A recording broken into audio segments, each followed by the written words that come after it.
नमस्कार, कैसे हैं आप सभी? उम्मीद है अच्छे ही होंगे। आज फिर से मैं पुनः एक बार आप सभी के समक्ष एक छोटा-सा वीडियो, एक छोटा-सा विषय आपके समक्ष लेकर के आई हूँ, जिसमें जो हमारे दैनिक जीवन को बहुत ज़्यादा प्रभावित करता है, जिससे हमारा दैनिक जीवन बहुत ज़्यादा प्रभावित होता है। हम ज़्यादातर लोगों के विषय में अपना ओपिनियन बना लेते हैं कि ये ऐसे हैं, ये ऐसे हैं। कभी भी हम उनके लिए कुछ अच्छे भाव चाह कर भी नहीं ला पाते हैं। तो उसका एक जो छोटा-सा वजह है, जो मुझे समझ में आई है, जो मैं आपसे आज शेयर कर रही हूँ, कृतज्ञता या थैंकफुल होना। तो जीवन को हम बदल सकते हैं अगर हमारे भीतर कृतज्ञता का भाव है तो। हम कृतज्ञता को अगर समझ लेते हैं तो। अब कैसे? रोज़ाना 3 से 5 चीज़ों को लिखना बहुत ज़रूरी होता है, जिसके लिए आप आभारी हैं। अगर आप कृतज्ञता को प्रस्तुत करना चाहते हैं, तो आप उन्हें लिखें। आपको भविष्य में जो बेहतर दिनों के लिए आश्वासन महसूस करवा सकता है, साथ ही आपके दृष्टिकोण में एक सकारात्मक बदलाव भी ला सकता है। कृतज्ञता का भाव एक ऐसा भाव होता है जिससे आपके जीवन में अविश्वसनीय परिवर्तन आते हैं। और जब आप बार-बार उन चीज़ों के प्रति कृतज्ञ रहते हैं या आप थैंकफुल रहते हैं, उन्हें थैंक यू बोलते हैं कि भगवान आपने मुझे ये चीज़ दी। हम ज़्यादातर शिकायत करते हैं, आपने हमें ये नहीं दिया, आपकी वजह से ये हुआ, इसकी वजह से ये हुआ, इसके कारण ये हुआ, इसके कारण मुझे ये नहीं मिला। तो ये सारी जो चीज़ें होती हैं ना, ये हमारे जब माइंड में जाती जाती हैं, तो हमारा माइंड उसी के अनुरूप काम करना शुरू कर देता है और हम किसी के प्रति थैंकफुल नहीं हो पाते। हम थैंक यू जैसा शब्द जैसे लगता है यूज़ करना ही भूल जाते हैं। तो आप इसको अभ्यास के तौर पर शुरू कर सकते हैं। जैसे आप डायरेक्टली नहीं बोल पाते हैं तो आप कहीं लिखना शुरू कर दीजिए, और जब आप लिखना शुरू करते हैं ना, तो बहुत सारी चीज़ों में बदलाव हो जाता है। जैसे कृतज्ञता का जब आप अभ्यास शुरू करते हैं, तो इसका जो पहला कदम होता है वो क्या होता है? आप अपने विचारों को लिखें। यही आपका फर्स्ट स्टेप होता है, जिसमें आप कोई छोटा सा नोटपैड, कोई छोटी सी डायरी, कोई बड़ी डायरी, ये जैसे इस तरीके का कुछ आता है, इस पर भी आप लिख सकते हैं कि मम्मी को मुझे आज इस तारीख को थैंक यू, क्योंकि मम्मी ने मेरे लिए ये किया है ना? कुछ भी हो सकता है, वो आपका कुछ भी हो सकता है। ये तो एक एग्जाम्पल के तौर पे मैंने आपको बताया। दूसरा, अभी क्या कह सकते हैं आप इनको जब आप इनको लिखने के माध्यम को जब आप चुनते हैं, तो ये उसका भी एक वक्त सुनिश्चित करें। जैसे सोने से पहले आप अपनी डायरी में कुछ लिख सकते हैं, कुछ पढ़ सकते हैं, कुछ रीड कर सकते हैं।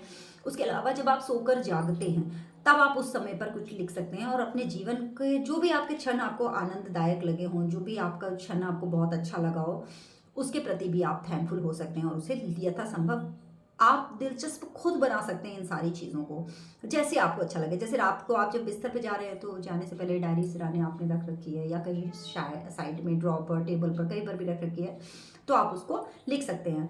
फिर उसके बाद में आप ये निर्णय अपने हिसाब से लें कि आप इसे दिन की शुरुआत में करेंगे या रात के, जब आप डेड एंड हो रहा है, आप बेड पर जा रहे हैं, आप सोने के लिए जा रहे हैं, आप तब करेंगे। ये आपका अपना निर्णय है। अभी क्या कर सकते हैं, इससे कोई फ़र्क नहीं पड़ता कि आप कौन-सा समय चुनते हैं। बस आप अपने आस-पास की हर चीज़ को सराहना करने के बारे में सचेत रहिए, और जब भी दिन में कोई भी चीज़ आपको खुश करती है, तो उसे तुरंत अपनी डायरी में या नोटबुक में लिखने का प्रयास करिए।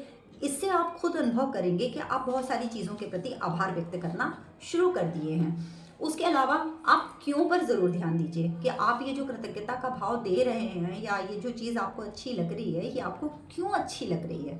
ठीक है, कृतज्ञता का अभ्यास करना थोड़ा कठिन हो सकता है, मगर खासकर तब जब आपने अपने जीवन में कुछ कठिनाइयों का सामना किया हो, राइट? जब आप बहुत ज़्यादा परेशान होते हैं, आप डिप्रेशन में होते हैं, या आपको बहुत ज़्यादा टेंशन होता है, या आपके आसपास चीज़ें कुछ अच्छी नहीं हो रही होती हैं, आपके साथ बहुत सी चीज़ें नेगेटिव हो रही होती हो, तो ये थोड़ा मुश्किल हो सकता है। बट मुश्किल और नामुमकिन जैसी कोई चीज़ नहीं होती है। Everything is possible. अपने कृतज्ञता कथन में हमेशा कारण जोड़ें। जैसे मानिए आप किसी को थैंक यू बोल रहे हैं, या आप कृतज्ञता व्यक्त कर रहे हैं, तो वो किस कारण से कर रहे हैं ये ज़रूर लिखिए। देन आप उसकी सराहना ज़रूर कीजिए। कोई पर्सन है, कोई चीज़ है, कोई जगह है, तो उसकी सराहना ज़रूर कीजिए।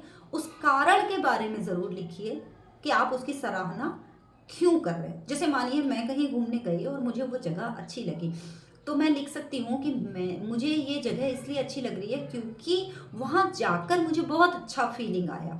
ठीक, तो ये उसका कारण हो गया।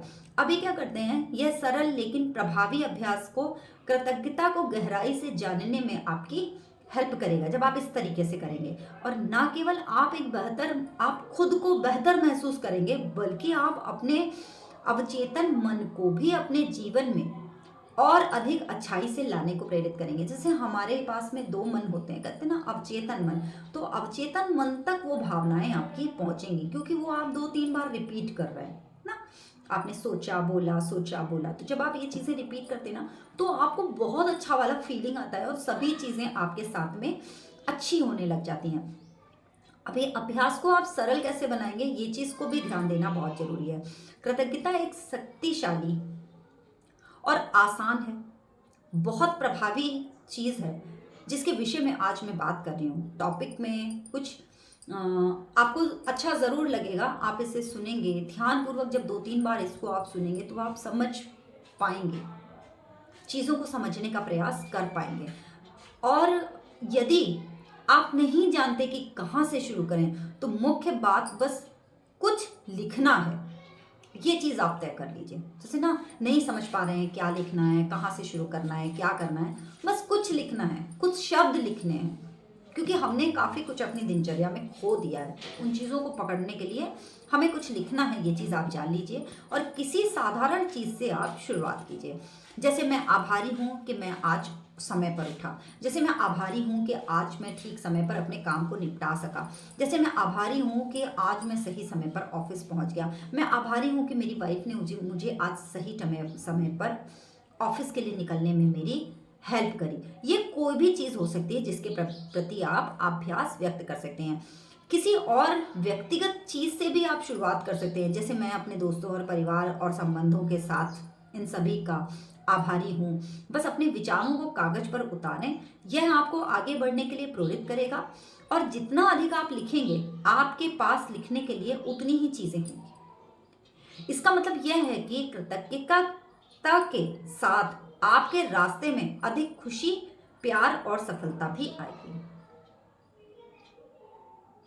और ये चीज़ें जब हम करना शुरू करते हैं ना, तो हमको स्टार्टिंग में लगता है यार हम क्या चीज़ कर रहे हैं, क्यों कर रहे हैं, करना भी चाहिए या नहीं करनी चाहिए, बहुत सी ऐसी चीज़ें आती हैं। बट जब आप इनको करना शुरू कर देते हो ना, तो आपको बहुत अच्छी वाली फीलिंग आती है, क्योंकि आपको मान लीजिए टेंशन भी है, आपको कोई टेंशन भी है, और जब आप उस पर उसको लिखना शुरू कर देते हो ना कि ये ऐसे ऐसे ऐसे, और फिर उसको बाद में उसको मोड़ के फाड़ के आप उसको फ्लश कर देते हो, आप उसको जला देते हो, आप उसको डिस्ट्रॉय कर देते हो, तो आप देखोगे आपका जो टेंशन था वो थोड़े चला गया फटाक से।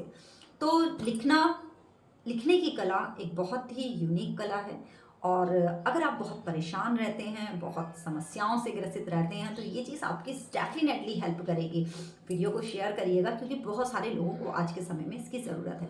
और साथ में मेडिटेशन का सहारा लेना बिल्कुल मत भूलिएगा। इट्स वेरी इम्पॉर्टेंट कि हम किसी की हेल्प करें।